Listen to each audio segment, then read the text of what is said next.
পোষণ করেছি। আমরা জানি নানা ধরনের প্রতিবন্ধকতা আছে, পক্ষে বিপক্ষে মতামত আছে। তবে তুলনামূলক পিআর সিস্টেমে নির্বাচন হলে আমরা মনে করি ভোট নষ্ট হবে না এবং আগামীতে জনগণের সত্যিকার অর্থে প্রতিনিধিরা পার্লামেন্টে গিয়ে বসবে।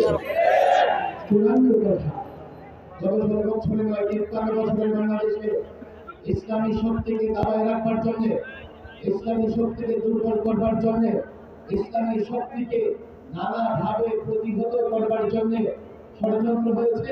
কখনো ইসলামী শক্তিকে মৌলবাদী বলা হয়েছে, কখনো ইসলামী শক্তিকে জঙ্গিবাদী বলা হয়েছে, কখনো ইসলামী শক্তিকে রাজাকার বলে ট্যাগ লাগানো হয়েছে। আজকের মঞ্চ থেকে পরিষ্কার করি, এখন মুক্ত বাংলাদেশ, আমরা মুক্ত। কোন ইসলামী শক্তির দিকে এই ধরনের ট্যাগ লাগিয়ে দালাদালি করা যাবে না। যদি বক্তি মন চায়, বকাচোদা করতে মন চায়, নানা শব্দ উচ্চারণ করে বকাচোদা করেন, আল্লাহর কসম করে বলি, যে দল, যে সংগঠন কোন ইসলামী শক্তিকে রাজাকার বলবে, কোন ইসলামী শক্তিকে সাম্প্রদায়িক শক্তি বলবে, কোন ইসলামী শক্তিকে মৌলবাদী বলবে, আমরা ভয় দেব তা ইসলামের দুশমন, ইসলামের শত্রু।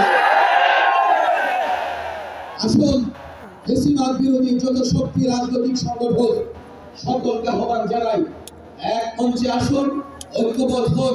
আগামীর বাংলাদেশ যেন শৃঙ্খলার শান্তির বাংলাদেশ হয়, আগামীর বাংলাদেশ যেন দুর্নীতিমুক্ত বাংলাদেশ হয়, আগামীর বাংলাদেশ যেন ইসলামের বাংলাদেশ হয়। আল্লাহ তাবারক ওয়া তাআলা সেই প্রচেষ্টাকে কবুল করুন। ওয়া মা তাওফীকি ইল্লা বিল্লাহ।